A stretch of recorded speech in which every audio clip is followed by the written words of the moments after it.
Greetings from Shri Saha Kelkar College Devgad, myself Professor Rashmi Hirlekar, to be continued with subject Financial Accounting 2.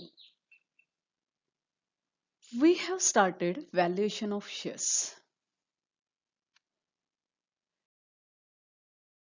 In today's lecture, we will solve problem on valuation of shares. These are from the textbook exercise number 22 and 23. So let's start. Exercise number 22. From the following information, calculate value of equity shares. First one, paid up share capital of a company consists of 1000 15% preference shares of 100 each and 20,000 equity shares of 10 each. म्हणजे पहिल्या ह्याच्यात तुम्हाला paid up share capital दिलं आहे 10,000 preference shares आहेत 100 रुपयाचा एक 15% हा डिव्हिडंडचा रेट आहे. तसंच 20,000 इक्विटी शेअर्स आहेत 10 रुपयाचा एक याप्रमाणे. Average profit of the company after providing depreciation and taxation amounted to 75,000. Average profit calculate करून दिलंय. It is considered necessary to transfer 10,000 to general reserve before declaring any dividend. म्हणजे 75,000 10,000 तुम्हाला जनरल रिझर्व्हला ट्रान्सफर करायचे dividend declare करण्यापूर्वी. म्हणजे याचा अर्थ असा की तुम्ही 75 मधनं जनरल रिझर्व ट्रान्सफर म्हणजे 10,000 मायनस केले जनरल रिझर्वचे, then you have to deduct 15% dividend. 15% dividend तुम्हाला त्याच्यानंतर त्याच्यातनं वजा करायचं आहे 15,000. Normal return expected by investors on equity shares from the type of business carried on by the company is 10%. It means normal rate of return NRR दिलाय त्यांनी 10%. बघा इथे प्रेफरन्स शेअर कॅपिटल दिलंय, इक्विटी शेअर कॅपिटल दिलंय, average profit दिलंय, general रिझर्व्हला 10,000 transfer करायचे आहेत, declaring dividend च्या अगोदर आणि NRR पण दिलाय. ह्या दिलेल्या सर्व माहितीवरून आपल्या एक लक्षात येतं की you have to calculate value of equity shares by yield value method. कारण ही जी माहिती दिली याच्यावरच तुमच्या लक्षात येतं yield value मेथडने तुम्हाला इक्विटी शेअर्सची व्हॅल्यू कॅल्क्युलेट करायची आहे. Now from given information you have to value the equity shares. What information they have given us?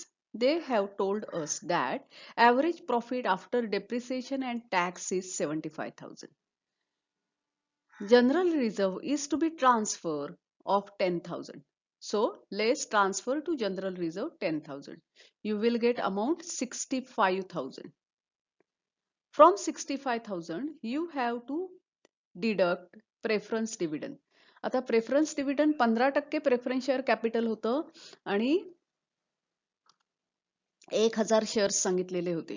मग 100 रुपयाचा एक शेअर म्हणजे 1 लाखावर 15% 15,000.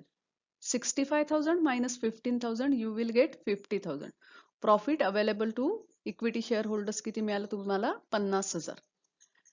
हे इक्विटी शेअर होल्डर्सचं प्रॉफिट आहे त्याच्यावरून you have to calculate expected rate of return ERR. Here they have mentioned it expected rate of dividend. आता 50,000 हे फॉर इक्विटी शेअर होल्डर्स आहेत त्यामुळे profit available to equity share holders upon total paid up equity share capital. बघा equity share capital किती होतं तर 20,000 shares होते 10 रुपयाचे एक म्हणजे 2 lakh into 100 you will gate ERR.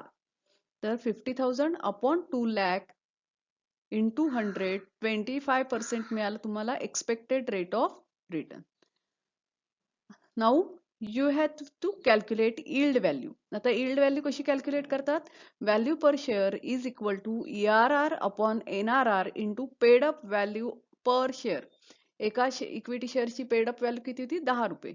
ERR 25% छेद 10% गुणिले 10 बरोबर 25 रुपये. 10 रुपयाच्या शेअरची यील्ड व्हॅल्यू किती झाली आहे 25 रुपये. Illustration number 23. Valuation of shares. The balance sheet of Jindal Limited as on 31st March 2018 reveal the following. आता जिंदल लिमिटेड ची बॅलन्स शीट दिलेली आहे. Liabilities and asset. Asset side ला they have given us fixed asset 9 lakh, depreciation 1,10,000, net asset 7,90,000. Goodwill दिलंय 80,000, current asset 4,90,000, discount on debentures 10,000. हे जे discount on debentures जे आहे इट इज फिक्शिशियस ऍसेट.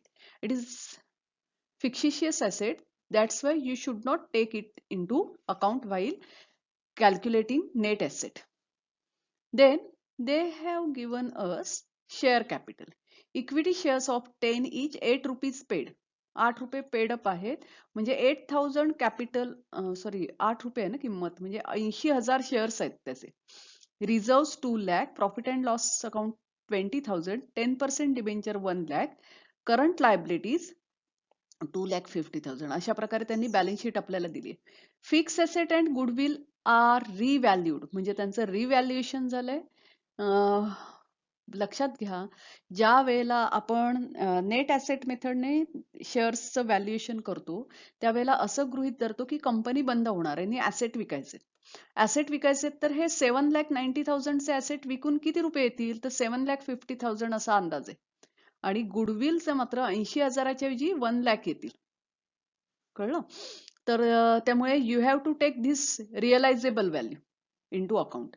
आता net profit after tax for immediate preceding 3 years.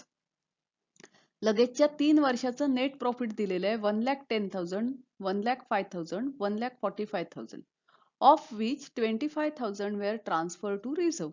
या net profit पैकी 25% रिझर्वला transfer करायचे आहेत.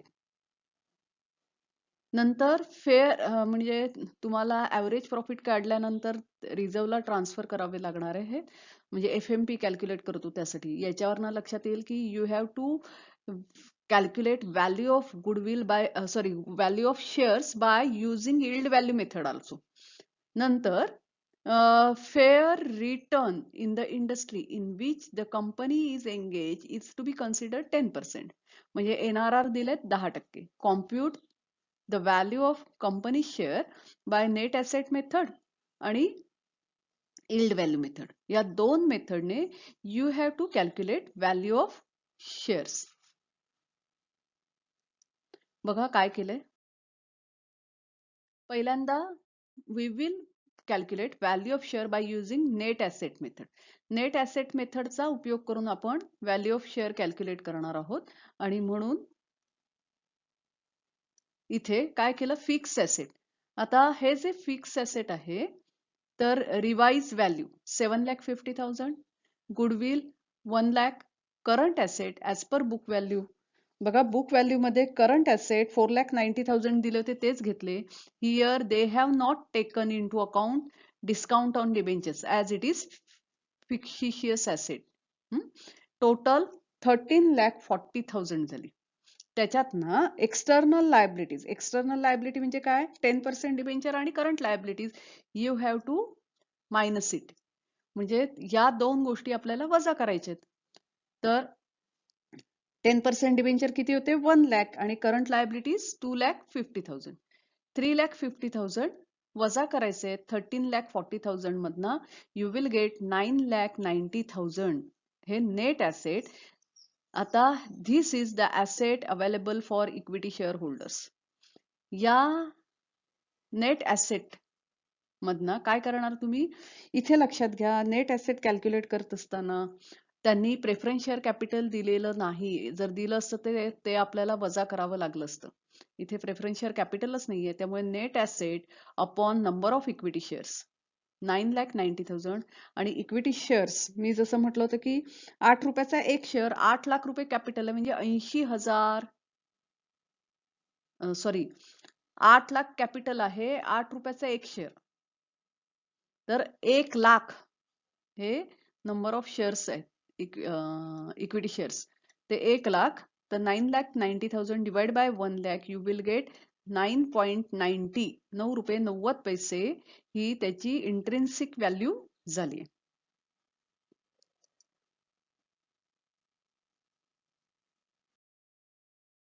In previous slide, we have calculated value of equity shares by net asset method. In this slide, we will calculate value of equity shares by using yield value method. या ठिकाणी आपल्याला yield value दोन प्रकारे सांगितले होतं. yield value मेथडने calculate करायचे. Calculation of profit available for equity share holders. आता equity share holders साठी प्रॉफिट किती अवेलेबल आहे? तर तुम्हाला काय करावं लागेल, तर त्यांनी पहिली गोष्ट काय दिलं होतं आपल्याला प्रॉब्लेम मध्ये, तर त्यांनी आपल्याला average profit of the company दिलं होतं का? काय आठवतंय? तर 3 वर्षाचं प्रॉफिट दिलेलं होतं. 1,10,000, 1,05,000 म्हणजे 2,15,000 झाले आणि 1,45,000 म्हणजे 3,60,000 हे टोटल 3 वर्षाचं प्रॉफिट दिलं. या 3 वर्षाच्या प्रॉफिटला 3 ने डिवाइड केलं, you will gate 1,20,000 average profit.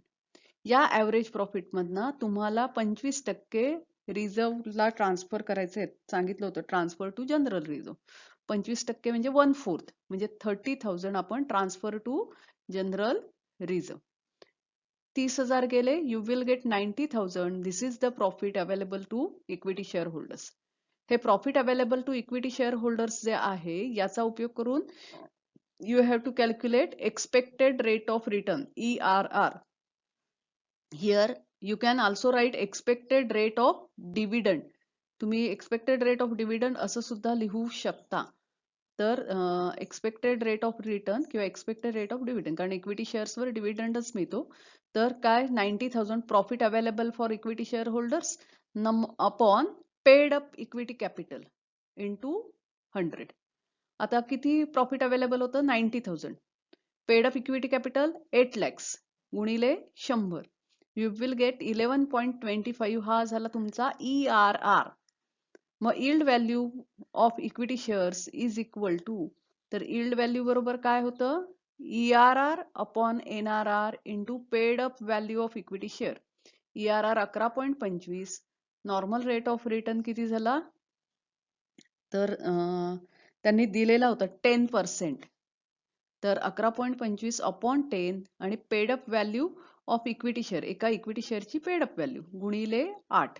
You will gate yield value 9 rupees. म्हणजे यील्ड व्हॅल्यू नुसार तुम्हाला 9 रुपये व्हॅल्यू मिळते आणि नेट ऍसेट मेथडने 9 रुपये 90 पैसे अशी शेअर्सची व्हॅल्यू होते. तर विद्यार्थी मित्रांनो, आज आपण यील्ड व्हॅल्यू मेथड आणि नेट ऍसेट व्हॅल्यू मेथड या दोन मेथडने कसा इक्विटी शेअर्सची व्हॅल्यू कॅल्क्युलेट करायची ती बघितली. So for today, thank you and happy learning to you. We will meet again in next lecture.